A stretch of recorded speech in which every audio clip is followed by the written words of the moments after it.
Welcome to part 2 of my analysis of the case for Christ. If you haven't seen part 1, I'll put a link in the description. Part 2 will cover all of the evidence that the film presents as part of its argument, so let's get into it.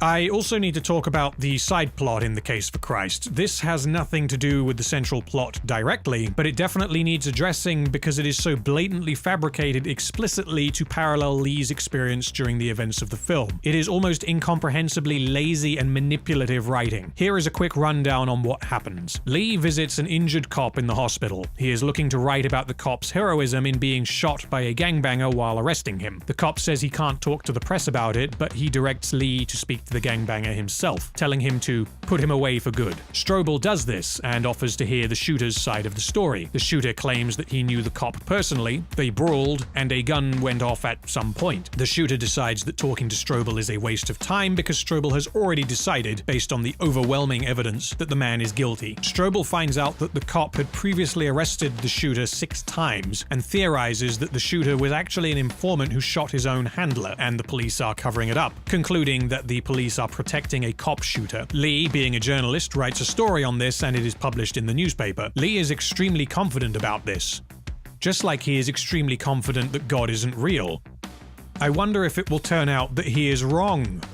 At the trial, the shooter pleads guilty and is sentenced to 15 years in prison. Strobel asks him why he didn't maintain his innocence, and the shooter replies that Lee's story didn't give him a choice. The cop later thanks Strobel for writing the story, claiming it helped put a bad man in jail. On a hunch, Strobel does some further investigating, and he finds a pen gun that fires a .22 caliber bullet belonging to the cop. It turns out that the cop used this pen gun to shoot himself so that he could frame his informant. The film doesn't tell us why the cop did this. All that matters is that it is a lazy and incomplete subplot intended to unsubtly parallel Lee Strobel's own investigation. Simply put, the filmmakers felt the need to beat you over the head with the idea that it's totally possible to be absolutely sure about something and only find out later that you were wrong. Where this parallel falls short is that Lee finds proof that the pen had been used to fire a .22 caliber bullet. There is no such smoking gun evidence that God exists or that Jesus rose from the dead.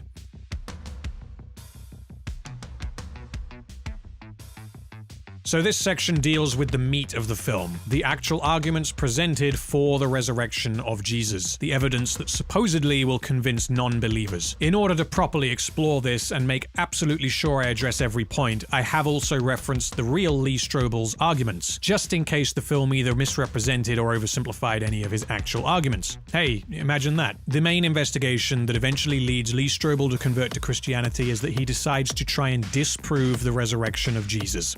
Unless you want to do 2 years of seminary, I'd say go straight for the jugular. The entire Christian faith hinges on the resurrection of Jesus. If it didn't happen, it's a house of cards. He's reduced to a misunderstood rabbi at best. At worst, he's a lunatic who was martyred.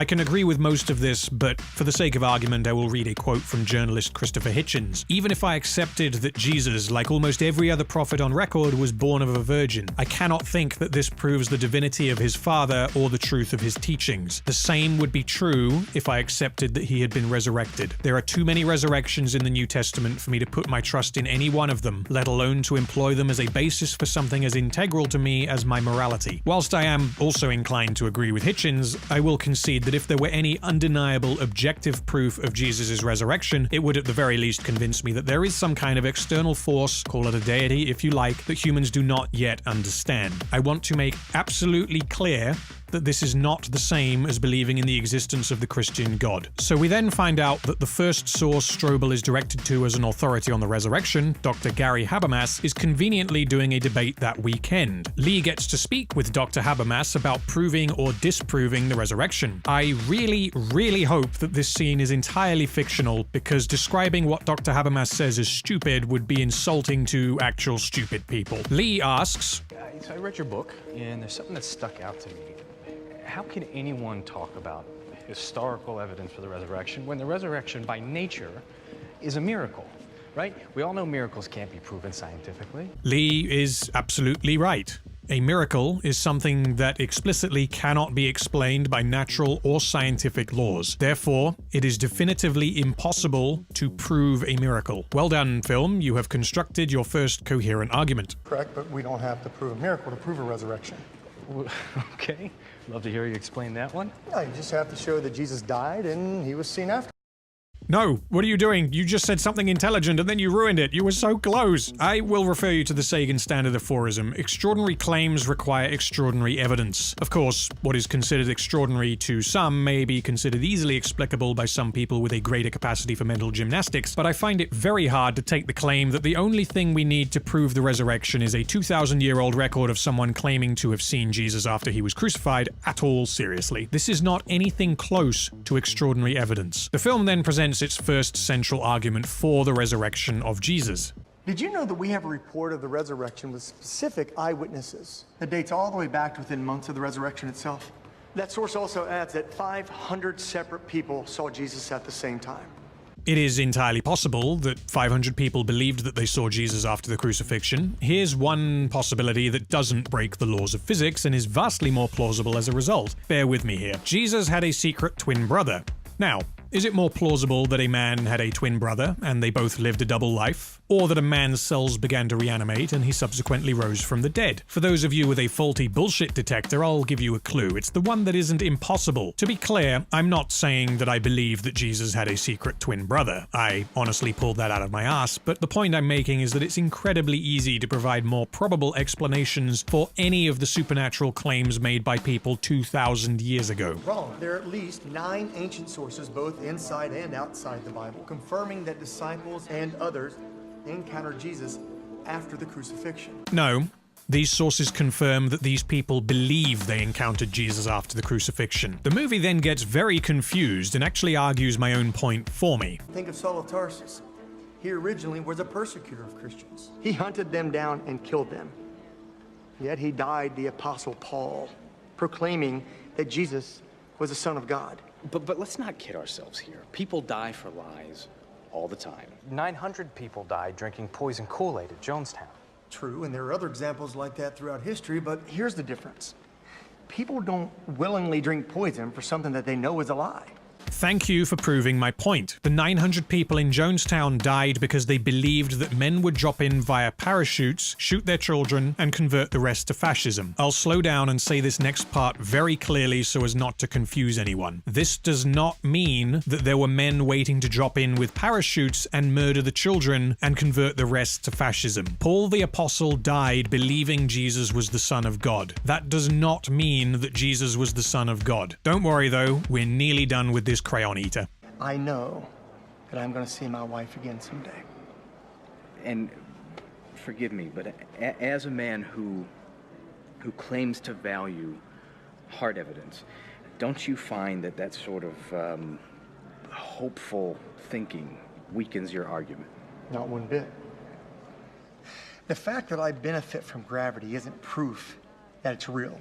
Cool, but you can measure and prove the existence of gravity in a way that no one can ever measure or prove the existence of God. Just as my dislike for mosquitoes isn't an argument against their existence. Cool, but you can measure and prove the existence of mosquitoes in a way that no one can ever measure or prove the existence of God. The film then presents its second central argument for the resurrection of Jesus. My question is, how can we be sure of the reliability? I'll paraphrase this to avoid having to play the entire scene. The film tries to make the point that because the New Testament has 5,843 manuscripts, 4 times as many as the second most authenticated historical manuscripts, that means it's reliable. It seems rather obvious to me where the flaw is with this point. Just because the New Testament is historically more authentic than any other historical document does not mean that it is in any way accurate. A document with 10% accuracy is more authentic than one with 9% accuracy. That does not mean that the document with 10% accuracy is at all accurate. We then get a montage of Strobel phoning people, pinning things on a wall, and typing things. I don't know if this is where the actual evidence for the resurrection of Jesus is hidden, because it certainly isn't anywhere else in the film. The Case for Christ then makes 2 points which, in the interest of being fair, I will highlight as being reasonable and logically sound. Lee raises the point to Christian philosopher William Lane Craig that in all 4 accounts of the resurrection, it was described that 1 or more women discovered the empty empty tomb. This is actually incorrect because Matthew chapter 28 states that there was also a group of guards accompanying them, but I'll continue regardless. Lee's question is, why would all 4 gospel writers record that women discovered the tomb if women in Jewish culture are not considered to be reliable witnesses? Craig's rebuttal is, well, if you were a first-century Jew making up this story out of thin air, then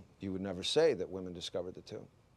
It would damage your case, not help it. Okay. This is actually a fair point, although it doesn't actually amount to any kind of proof or evidence. It certainly does not confirm that Jesus was resurrected. The second point deals with the lack of consistency between the 4 Gospels. Here is a quick bullet point of each of the 4 records of the discovery of the empty tomb. Mary Magdalene, someone else referred to only as Other Mary, and an unspecified number of guards went to look at the tomb. An angel flew down from heaven, rolled back the stone, and sat on it. The angel tells them that Jesus isn't here, he has risen. The Marys presumably then check the tomb, although Matthew chapter 28 doesn't actually specify that they did, and they then leave to tell Jesus' disciples. Jesus then suddenly meets them. Mark chapter 16. Mary Magdalene, Other Mary, and someone called Salome went to the tomb. The stone at the entrance has already been moved. They find a man sitting in the tomb who tells them that Jesus isn't here, he has risen. The Marys and their third wheel leave the tomb. Luke chapter 24. A group of women went to the tomb. The stone at the entrance has already been moved. 2 men appeared next to them and tell the women that Jesus isn't here, he has risen. The women go to tell the disciples, but no one believes them. Soon after, Jesus appears amongst the disciples and scares them shitless. John chapter 20. Mary Magdalene goes to the tomb alone. The stone at the entrance has already been moved. Mary runs to Simon Peter and another man only referred to as other disciple and tells them they have taken the Lord out of the tomb and we don't know where they have put him. Peter and other disciple run to the tomb and find it empty. Jesus then appears before Mary. So the response to this lack of consistency is that most historians are not troubled by the variations because the core of the story is the same in all 4. If the core of this story didn't defy the laws of physics, then I would absolutely agree. Lee then asks, What if the resurrection is one of the historical details that was recorded incorrectly? How can we know?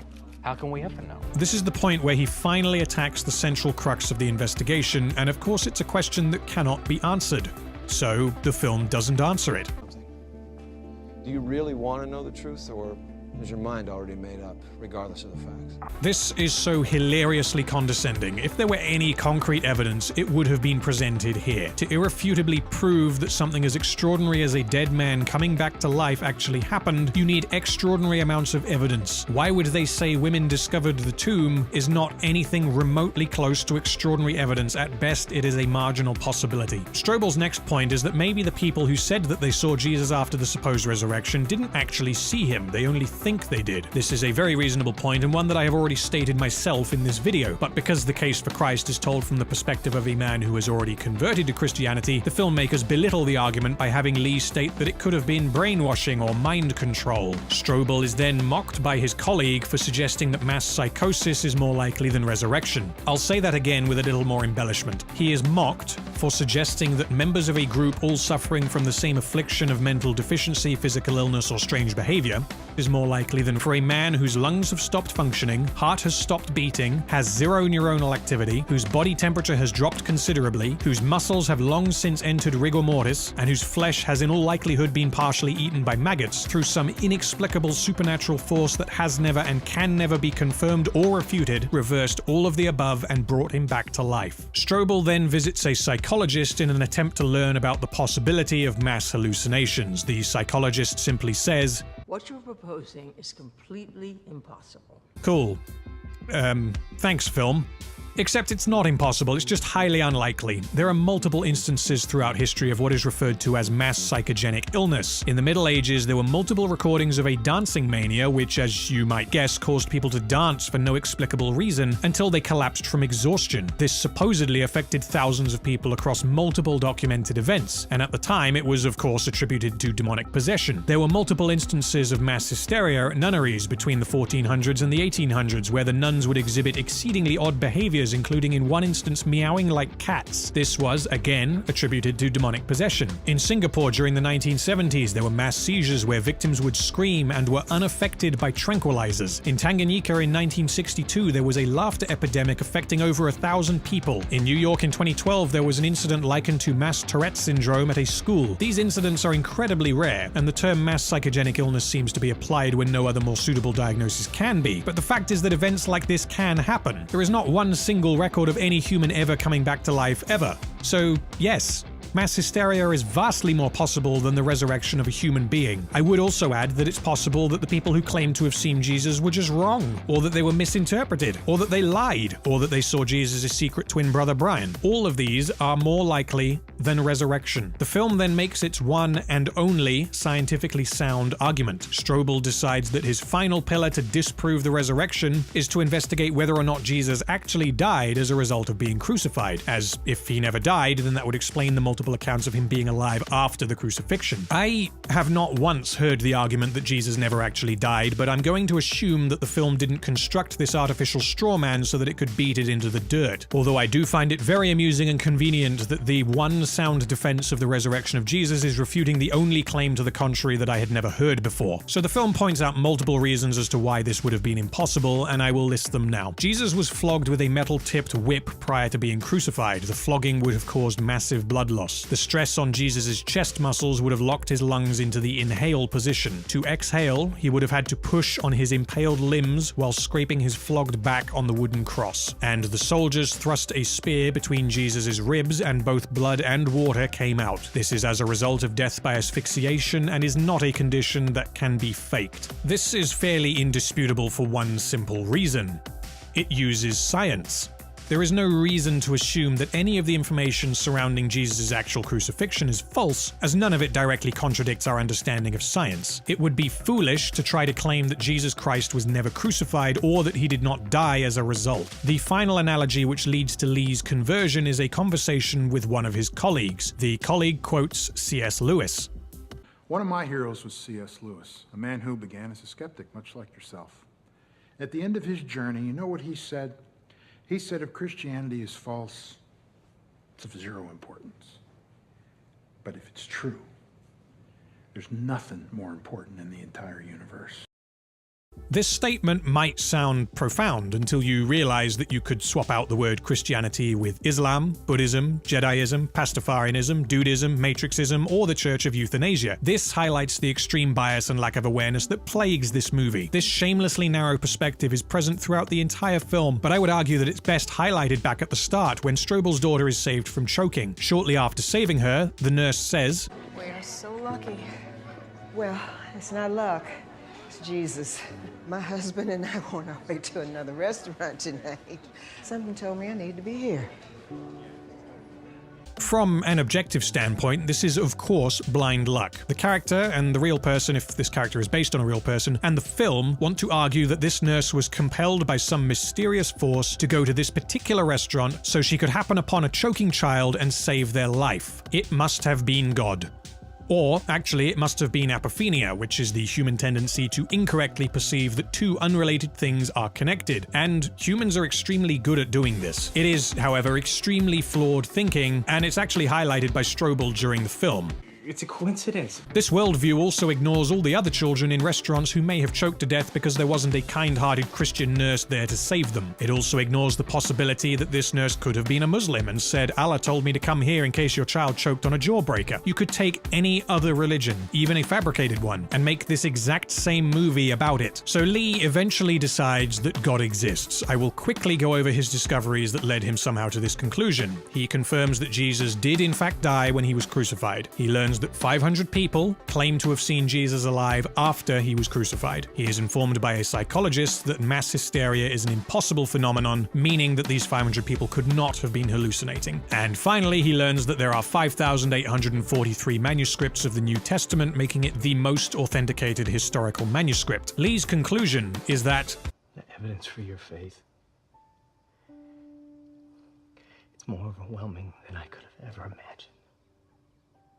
From the evidence he uncovers, Lee concludes that Jesus Christ was resurrected after being crucified. Therefore, he is the Son of God. Therefore, God sent him to die for our sins. Therefore, God not only exists, but he also loves every one of us. I think I have already given more than enough counter-arguments to each of the pieces of evidence presented, so I won't repeat myself here. I will instead end this analysis with another quote from Sam Harris. Tell a devout Christian that his wife is cheating on him, or that frozen yogurt can make a man invisible, and he is likely to require as much evidence as anyone else, and to be persuaded only to the extent that you give it. Tell him that the book he keeps by his bed was written by an invisible deity who will punish him with fire for eternity if he fails to accept its every incredible claim about the universe, and he seems to require no evidence whatsoever.